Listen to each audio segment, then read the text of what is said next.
All right, so for slide 2, right, we have our matching, right? We're finding the product and then matching it with the cards, the appropriate cards. All right, so for this question, right, there are a couple different ways you could approach it. You could solve using the standard algorithm. You could solve using partial products. You could solve using the area model, right? I'm going to take the partial products approach. Right, so I'm going to decompose, I'm going to break my number 12 down into 10 plus 2, right? Breaking it down according to place value, expanding it, writing it in expanded form. All right, so I got my expanded form. Now I need to multiply each term in my expanded form, right, by 7. That's how I could do 7 times 12, right? So 7 times 10, that'll give me 7D. And then 7 times 2, that'll give me 14. For a total, when I add 70 plus 14, of 84. All right, and so what I want to do, right, once I get my total, 84, I want to go and look at my cards, right, my answer cards, and drag them over, right? So I want to match 84 to 7 times 12 because that's what it equals. All right, for number 2, I'm going to use the same strategy, right? I'm going to take 32, I'm going to decompose it, I'm going to break it down into its according to place value, right? So it'll be 30, 3 in my tens place, plus 2, 2 in my ones place. 30 plus 2. All right, now the next step, right, is to multiply each of these, right? Multiply 30 and multiply 2 by 6. And I'll get my partial products, which I can then add up. So 6 times 3, right, that's going to give me 18. So 6 times 30, that's got to give me 180. Multiplying by a factor of 10, right, pushes each digit once to the left. All right, and then I got to do 6 times 2, which will give me 12, right, for a total of 192. All right, so then I go and I select the card that says 192. I drag it over, put it right next to number 2. All right, so number 3, I am multiplying 9 times 18. All right, so what I'm going to do is, again, decompose 18 into 10 and 8. All right, 10 plus 8, which I know I can use my distributive property, which we'll talk more about, but I can use the distributive property to multiply my 9 by my 10 and my 8. So 9 times 10 is going to give me a 90. And then 9 times 7 is going to give me, 9 times 8 is going to give me a 72. So if I add 90 plus 72, right, I'll get a total of 162. 162. So then I go look at my answer cards and pick the one that says 162. What's good about this activity, I think, is, right, the answer cards are only all used once. So I know that my answer has to be among my cards, right? So if I do the math out and wind up getting an answer that is not on one of my answer card choices, then I know I must have made an error somewhere. So it's kind of helpful to give us a chance to sort of double check our work that way. All right. So now we're going on to number 4. So in number 4, right, I'm going to opt to use my decomposing method. Right, so take 236, break that down into 200 plus 30 plus 6. Oh, I feel like this green is really hard to see. feel like it's very, very bright though. All right, so now peep this, right? Check this out. I could use my distributive property, create a multiplication sentence that says 5 times 200 plus 30 plus 6, right? That's just like I've been doing, right? Or I could be like, okay, I know I'm multiplying each of these numbers by 5, right? So if I took it step by step, right, maybe I can just color code here and come up with my partial products. Let's see if it works, right? So 5 times 2 is going to be 10. All right, 5 times 20, that would be 100. So 5 times 200, that's going to give me 1,000. Right, so my first partial product has got to be 1,000. All right, and then I go to my next partial product, right, which is, or my next number, 30, right, and I need to multiply that guy by 5. So 30 times 5, well, 3 times 5 is 15, so 30 times 5 has got to be 150, right? So I'm going to line up my digits according to place value. So I know 5 times 30, that's 150. All right, now I need to multiply to get my third partial product, right? 6 times 5. Well, 6 times 5, that's 30. Right, so I can just record that according to my place value. Always important, very important, to make sure I'm lining up my digits. All right. So now I do this addition, right? And I'm gonna kind of bring my answer up here. But right, I have a 0 in my ones place because 0 plus 0 plus 0 is just 0. In my tens place, I have 0 plus 5 plus 3. So that's a total of 8 tens, or 80. And then my hundreds place, I just have that 1. So 100. And then in my thousands place, I also have a 1. So 1,000. So that means that my answer, right, is 1,180. So I need to grab that answer card and drag it next to my number 4. All right. I know it's kind of hard to see, but I think that it'll be easier on your screens because you're probably not writing on top of all this stuff. So anyways, we make it work, right? We make it work. Okay. So now I have 2 more questions. All right. So the first question is 4 times 714. All right. So I'm going to use that same method, right? Decomposing 714 into the place value, the respective place values, right? So that's 700, because I have a 7 in my hundreds, a 10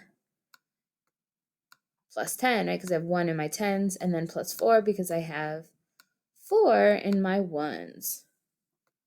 And I need to multiply this expanded form of 714 by 4, which I know I can do using my distributive property. Now, don't worry, we'll be talking more about distributive property in class, in case you're like, what is that word, right? All right, so first what I'm going to do is 4 times 700. All right, well, 4 times 700, well, 4 times 7 is 28, right? So 4 times 70 would be 280. So 4 times 700 has got to be 2,800. All right, that's my first partial product. Then I go to multiply 4 times 10, get my second partial product, which is going to be 40. And then finally, I can find my third partial product, which would be 4 times 4, right? And that's going to give me 16. All right, so next step, add up all my partial products. Right? I know I'm running out of space here. I'm just going to draw an arrow to where my sum is. All right, so in the ones place, I have a 0 plus 0 plus 6. So a 6 is in my ones place. My tens place, I have a 0 plus 4 tens plus 1 10, so it's going to be 5 tens. In my hundreds, it's 800, right? No other hundreds. And then thousands, that's 2,000, no other thousands. So a total of 2,856. And look at that. So the one right next to me, right? So number 5, the product, the answer to the multiplication sentence, is 2,856. All right, so for the last question, right, I know that we only have one answer slide or answer card left, right? So we know that we're pretty sure it's got to match, right? But we can just double check, right? Let's double check. So the way we can double check, well, I can take 8, because I'm multiplying 8 times 379, and multiply it by each digit in place value, in the place value of 379, right? So it's kind of a shortcut to all, but it uses the same procedure that we've been doing. It's just a little bit of a shortcut. So if this shortcut doesn't make sense to you, then I encourage you to continue breaking down and decomposing the numbers, right? Because that way will always work, right? The shortcut would mean I take 8 and I use my mental math skills to do 8 times 300. I've got 3 in my hundreds place, and I know that 8 times 300, well, that's 2,400 or 2,400, right? So that's my first partial product. My second partial product, well, I got to take 8, multiply it by 70, right? 7 in my tens, 7 tens, 70. So 8 times 7, that's 56. So 8 times 70 has got to be 560. Multiplying by 10, right? A factor of 10 means each digit in my number increases by one place value, right? So from 8 times 7 is 56. 8 times 70, right? It's a factor of 10. This is why, right? It's a multiple of 10 rather. 70 is a multiple of 10, right? And you can do 10 times 7 to get 70. So that's why my place values increase by 1, right? Or the digits, the place. Whew, Miss Thompson is an app here, but right, so 8 times 7, that's 56.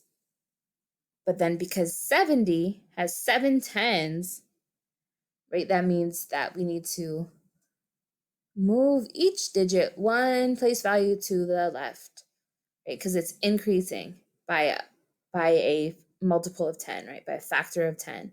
So instead of 56, it's 560. All right, I hope that made sense. If it didn't, we will talk more about it in class.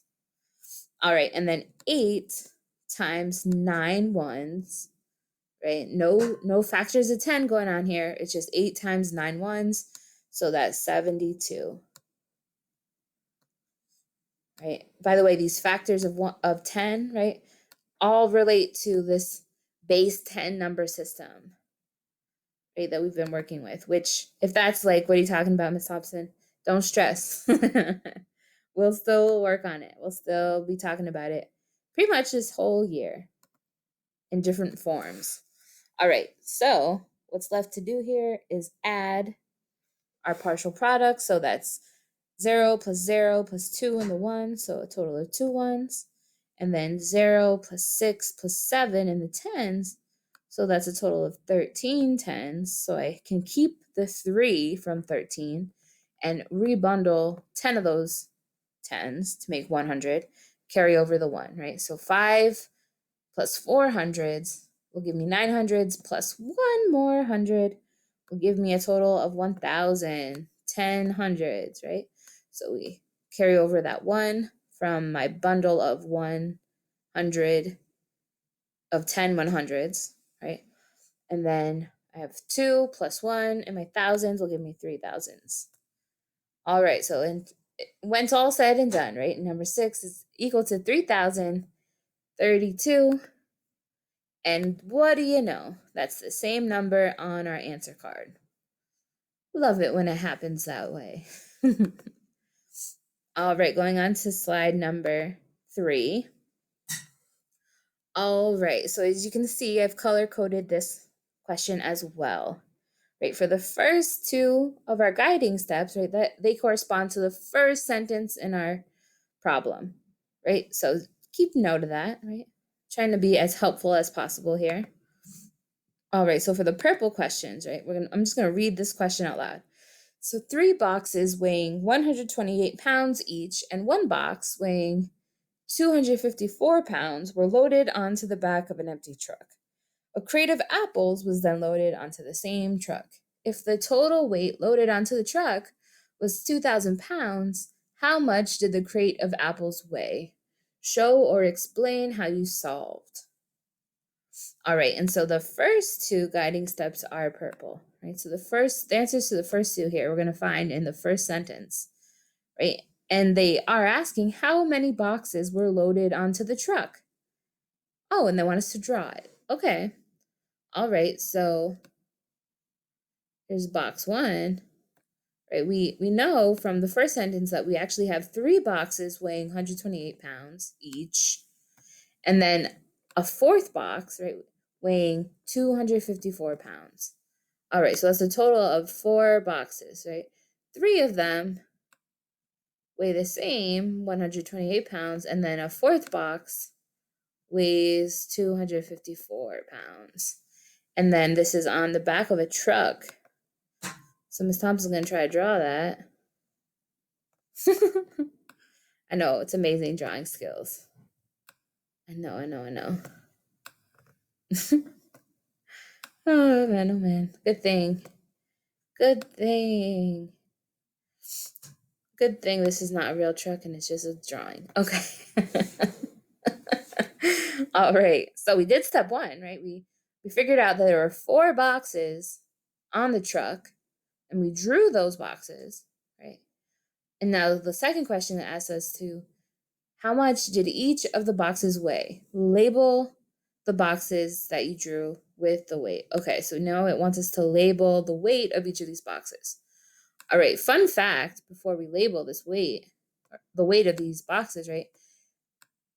Pounds, which is a unit of measurement, similar to kilograms or grams, right? We use them to measure weight, right? So you might see pounds abbreviated as LBS. If you ever see LBS and it's talking about the weight of a person or weight of something, that's talking about pounds. All right. So the first 3 boxes, those guys weigh 128 pounds. So I can label these as 128. 128. 128. And then the 4th box is the 254 pounder. 254. All right. And now it tells us, right, in a second sentence that a crate of apples was then loaded onto the same truck. Okay, so we know then that like the empty space on our truck, as far as we know, right, that's just going to be all of our apples, this crate of apples. Okay. All right, so we did guiding step 1 and 2. Now we're on to guiding step 3. So it says how many pounds in total was loaded onto the truck? And it's highlighted in orange, so it should match our orange sentence in our directions. And in fact, it's the 3rd sentence, right? It says the total weight loaded onto the truck was 2,000 pounds. Okay, so that means that the total weight of our 4 boxes and the crate of apples is 2,000 pounds. 2,000 LBS. Right? That is literally the same thing as, right, our 3 boxes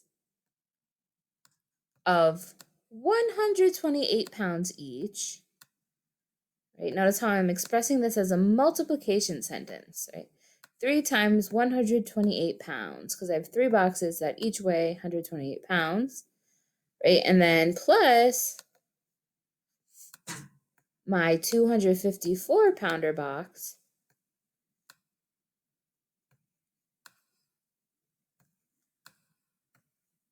LBS, and then plus my, finally, right, also this crate of apples, right? It doesn't tell us how much the crate of apples weighs though.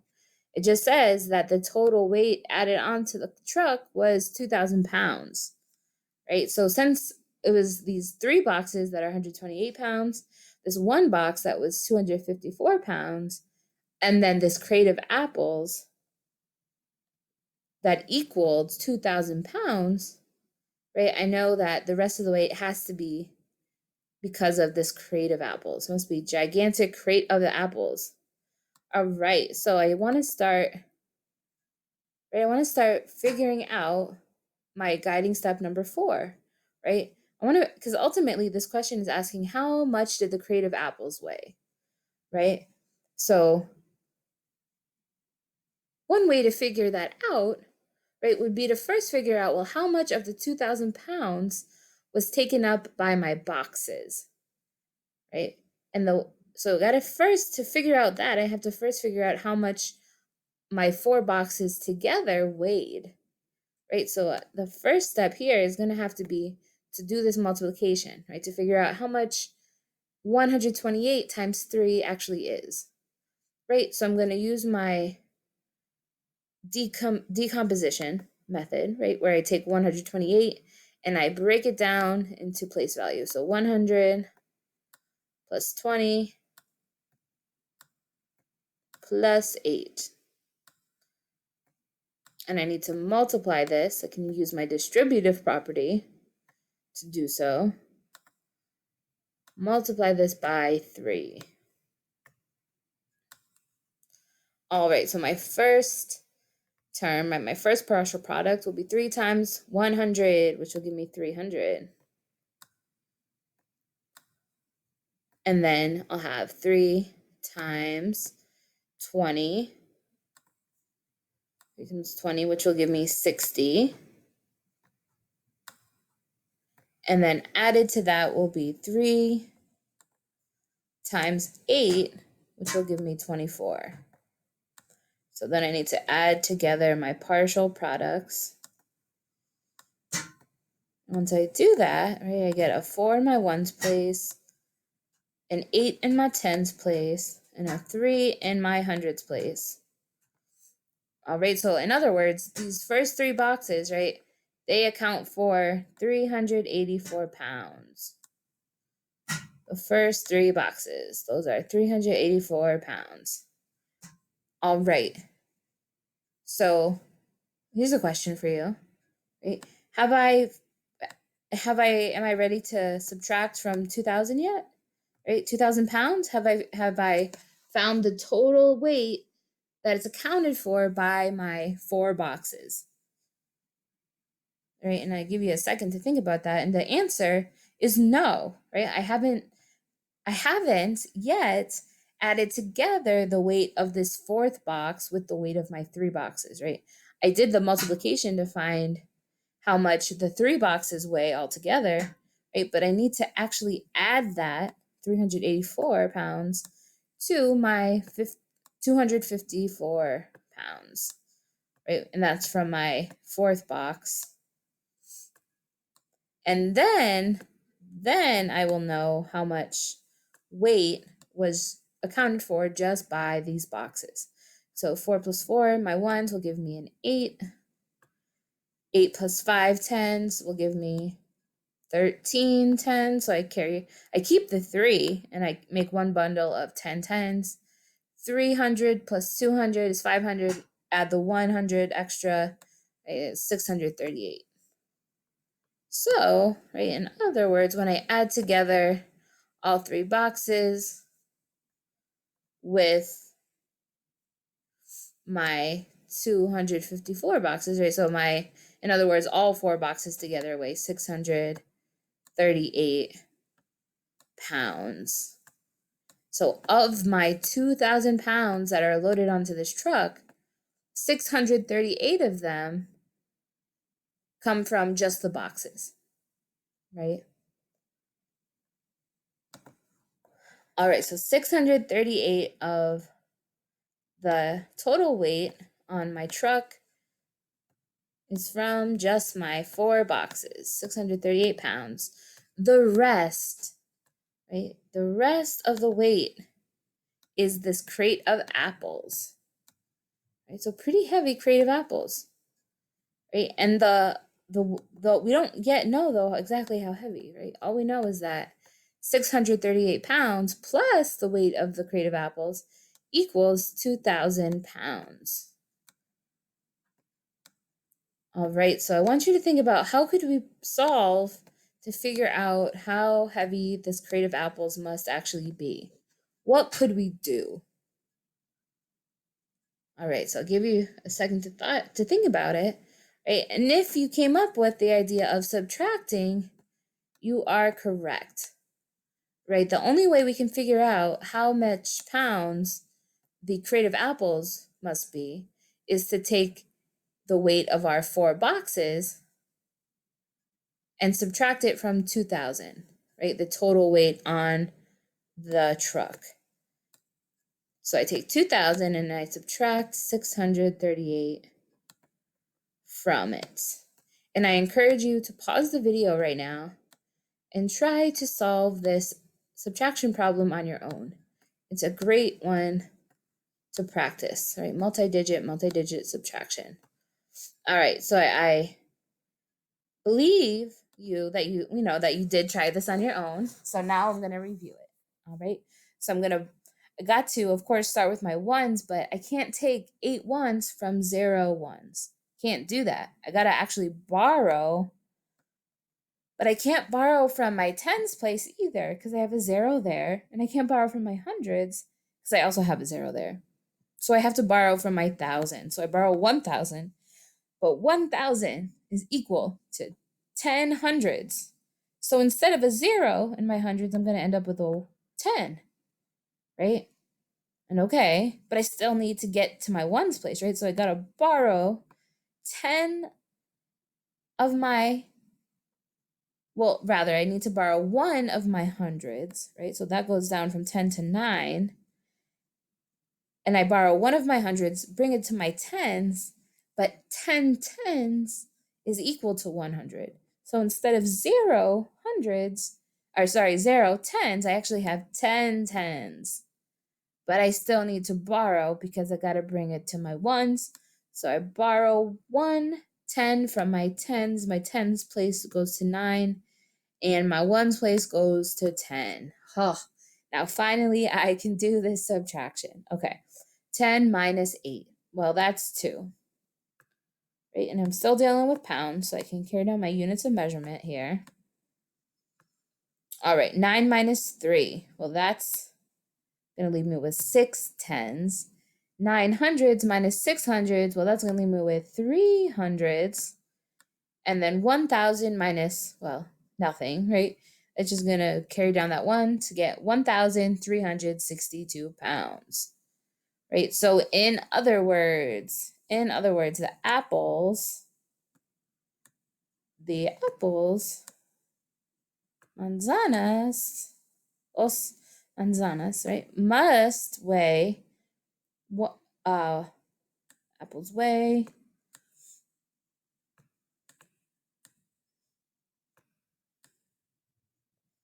1,362 pounds, LBS.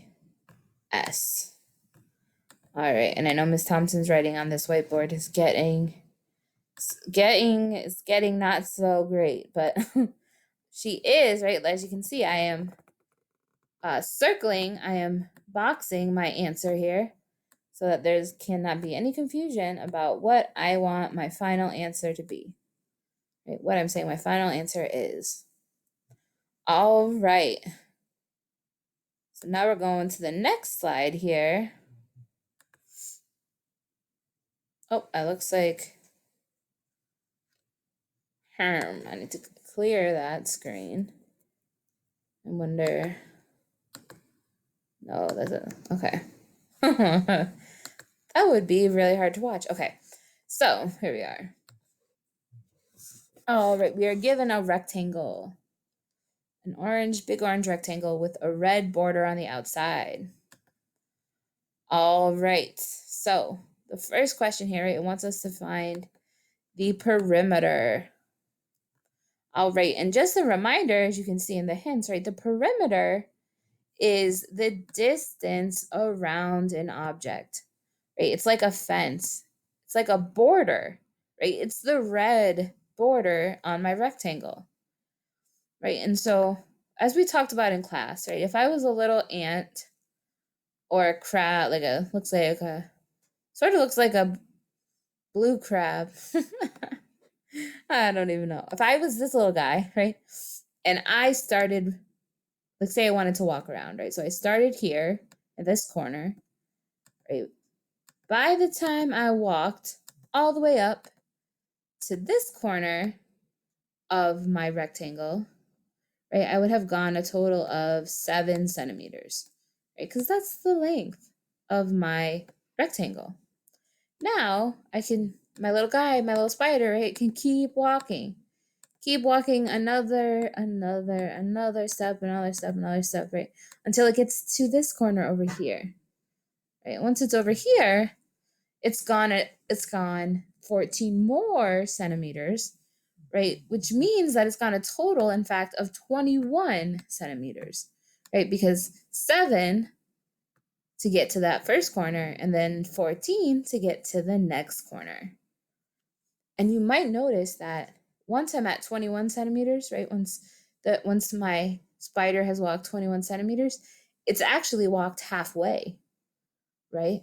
And this relates to this second formula, right? The 2 times length plus width, right? Because my length here was 7, right? My length was 7 and my width is 14. Right? So 7 plus 14, that's 21.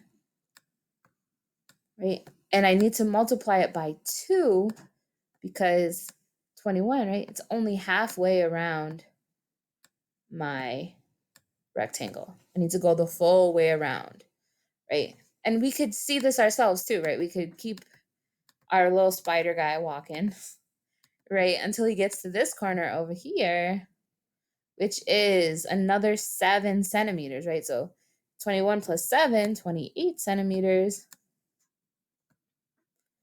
And then finally, right, to get back to where he started, he's got to walk another 14 centimeters, right? So if we add 14 to 28, right, we will get 42 centimeters that he's walked, right, to start in this corner and then to walk all the way around to get back to where he started, 42 centimeters, right? Which you might notice is the same thing as 2 times 21. Same thing, right? It's all related. All related. Right, so the perimeter of this rectangle is 42 centimeters, cm. All right, then the second question here is asking about the area, right? So the orange of this rectangle, the inside, right? The area.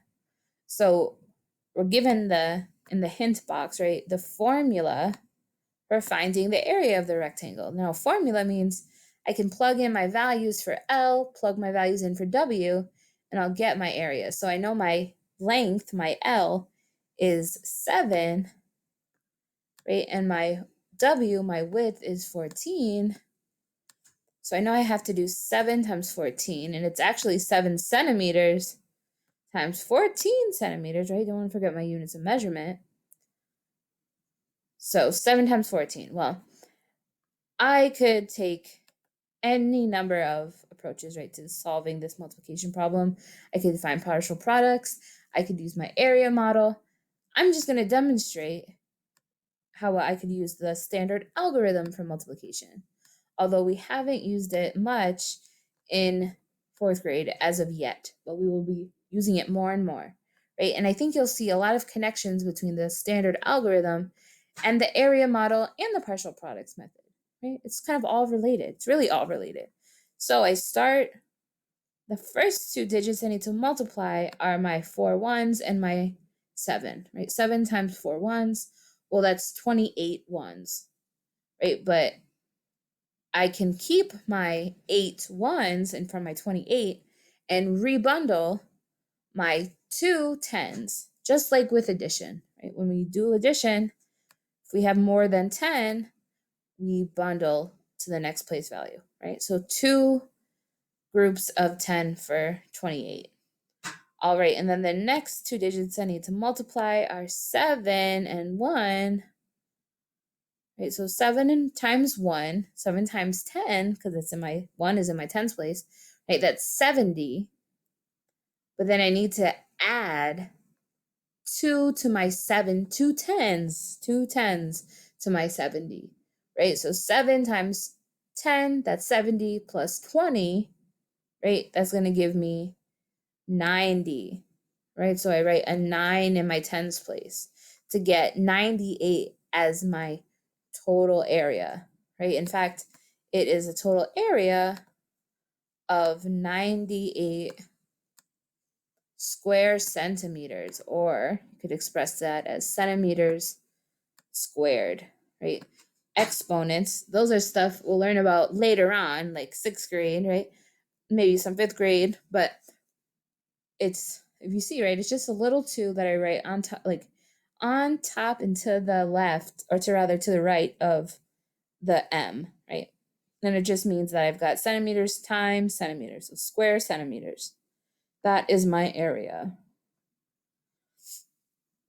All right, so this was a review of the asynchronous work from today, November 25th, 2020. All right, and you are allowed, you can totally update your slides, right, if any of your responses were incorrect, right? It's not cheating, it's nothing like that, right? We're learning. So this is, you can totally use this, right? Use this video to correct any mistakes you may have made. All right. If you have any questions, please let me know on Google Classroom or Class Dojo. But otherwise, have a great Thanksgiving. Have a great time with family and stay safe and healthy. All right, we'll see you on Monday.